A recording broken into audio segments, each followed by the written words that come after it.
আসসালামু আলাইকুম। আমাদের জীবনে মাঝে মাঝে এমন এমন মানুষের পদার্পণ ঘটে যারা আমাদের জীবনের অনেক বেশি প্রিয় হয়ে যায়, যাদেরকে ছাড়া আমরা কোনো কিছু ভাবতেই পারি না, কল্পনাই করতে পারি না। কখনো ভাবিনি এই মানুষগুলো আমাদের জীবনে এতটা প্রিয় হয়ে যাবে। সেটা হতে পারে আপনার স্বামী, সেটা হতে পারে আপনার এমন কোনো বন্ধু, হতে পারে এমন কোনো বান্ধবী, বা হতে পারে অন্য কেউ। এরকম কিছু মানুষ আছে যারা লাইফে আসে অনেকটা আনন্দ নিয়ে, কিন্তু সেই আনন্দটা যদি আপনার ক্ষণিকের হয়ে যায় তাহলে কিন্তু আপনি খুবই ভেঙে পড়েন। সেরকমই একটা গল্প আজকে বলবো আপনাদের। একজন সত্যিকারের ভালো হাজব্যান্ড, একটা মেয়ে আর একটা ছেলে, যখন তাদের বিয়ে হয় তখন খুব সুন্দর করে তাদের সংসারটা চলছিল। কিন্তু হঠাৎ করেই 1 বছর যেতে না যেতেই তার স্বামী হঠাৎই তাকে কোনো কারণ ছাড়াই ডিভোর্স দেওয়ার জন্য উৎপাত হয়ে পড়ে। কারণটা কি? মেয়েটা কিন্তু কিছুতেই বুঝতে পারছিল না। এত ভালোবাসে, এতটা কেয়ারিং করে, এতটা ভালোবাসার মানুষ সে আজ পর্যন্ত তার চোখে দেখেনি। 1 বছরের ভিতর কখনো তাদের কোনো ঝামেলা হয়নি, ঝগড়া হয়নি। তাহলে কি এমন কারণ থাকতে পারে যার জন্য তার স্বামী তাকে ডিভোর্স দেবে? অথচ তার হাজব্যান্ড কিন্তু তাকে কোনো রকম কোনো প্রশ্নের উত্তর দিতেই চাইছে না। যতবারই প্রশ্ন করছে না কেন, কখনোই তাকে উত্তর দিচ্ছে না। কেন তাকে তার স্ত্রীকে সে ডিভোর্স দেবে? সে কোনো প্রশ্নের জবাবই দিতে চাইছে না। অবশেষে স্ত্রীও মেনে নিল, কারণ সেও তার স্বামীকে খুব ভালোবাসত।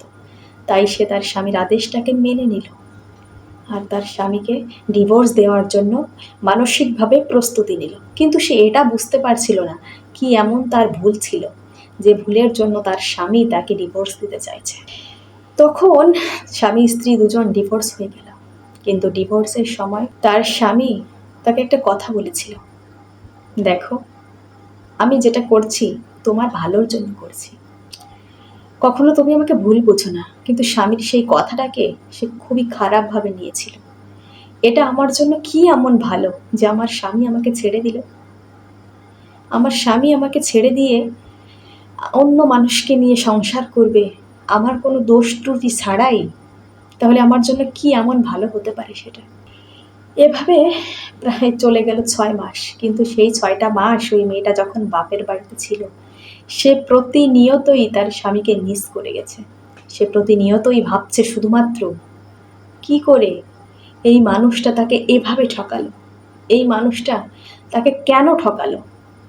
আর বাপের বাড়ির যে গঞ্জনা, প্রতিনিয়তই কাছের লোকজনের কাছ থেকে পাওয়া কষ্টটা যে কতটা ভীষণ খারাপভাবে উপস্থাপন করে আপনার জীবনে, খারাপভাবে প্রভাব ফেলে আপনার জীবনে, সেটা আপনি কিন্তু সেই মুহূর্তে বুঝতে পারবেন যখন আপনি এরকম কোনো খারাপ সিচুয়েশনে পড়বেন।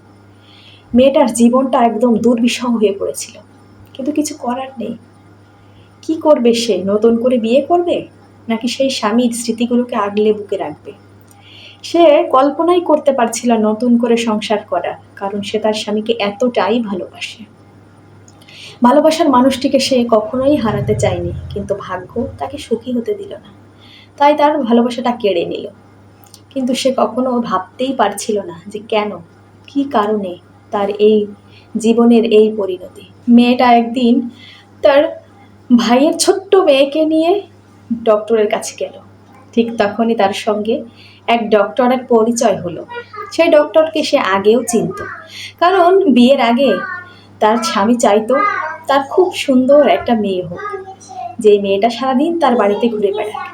কিন্তু যখন তারা ডক্টরের কাছে গেল, তখন ডক্টর তার স্বামীকে এমন একটা কথা জানালো, যেই কথাটা শোনার পরে তার স্বামী মেয়েটাকে ডিভোর্স দেওয়ার জন্য উৎপাত হয়ে তার স্বামী তাকে ডিভোর্স দিতে বাধ্য হলো। কারণ ডক্টর তাকে জানিয়েছিল সে কখনোই বাবা হতে পারবে না। সেই লোকটা তার স্ত্রীকে এতটাই ভালোবাসে, সে কখনো তার স্ত্রীকে এইভাবে মা হারা অসহায় হয়ে দেখতে পারবে না, যার জন্য সে তার স্ত্রীকে ডিভোর্স দিয়েছিল। ঠিক তখনই এই ডক্টর তাকে জিজ্ঞেস করলো, তোমার কোলে এই ছোট্ট ফুটফুটে বাচ্চা, তোমার কি বাচ্চা হয়েছে নাকি?